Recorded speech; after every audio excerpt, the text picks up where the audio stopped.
ગીર સોમનાથમાં ભારે વરસાદે જાણે કહેર મચાવ્યો છે। ગીર સોમનાથમાં સવારે 2 કલાકમાં જ 3 ઇંચ વરસાદ ખાબકી પડ્યો। ધોધમાર વરસાદથી વેરાવળમાં દુકાનોમાં પાણી ભરાઈ ગયા। દુકાનોમાં પાણી ભરાતા વેપારીઓને ભારે નુકસાન થયું છે તો ગીર સોમનાથના રસ્તાઓ પર જાણે નદીઓ વહેતી હોય તેવા દ્રશ્યો સર્જાયા છે।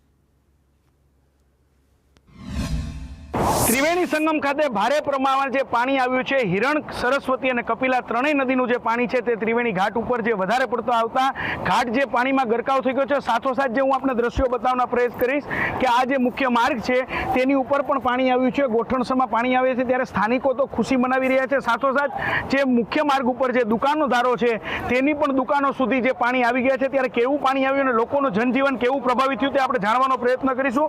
જી ભાઈ, શું છે, શું સ્થિતિ છે, ક્યારથી પાણી આવ્યું છે, કેટલું પાણી આવ્યું ને હવે કેવી પરિસ્થિતિ છે?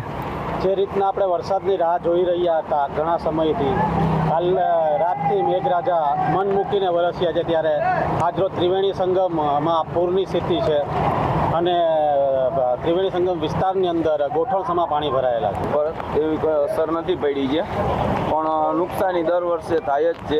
દર વર્ષે સમુદ્ર પાણી નથી લેતો, ત્યાં સુધી ત્રણેય નદી ભેગી ના થાય ત્યાં સુધી સમુદ્ર પાણી નથી લેતો, એની હિસાબે પાણી ભરાવો થાય છે। ક્યાંક ને ક્યાંક સ્થાનિકોનું કહેવું છે કે આ દર વર્ષની સ્થિતિ છે। સમુદ્રની અંદર ભરતી હોય છે ત્યારે જે તમામ ત્રણેય નદીઓનું પાણી આવ્યું છે, જે સમુદ્ર ન લેતા અહીંયા જે પૂરની સ્થિતિ આવે છે, લોકોને થોડું ઘણું નુકસાન થાય છે, પણ સ્થાનિકો આ જે વરસાદ છે તેનાથી ખુશી છે અને લોકો પણ છે તે ક્યાંક ને ક્યાંક હજુ હવે મેઘરાજાને ક્ષમા કરવા ક્યાંક વિનંતી કરી રહ્યા હોય તેવું પણ લાગી રહ્યું છે। કુલદીપ પાઠક, સંદેશ ન્યૂઝ, ગીર સોમનાથ।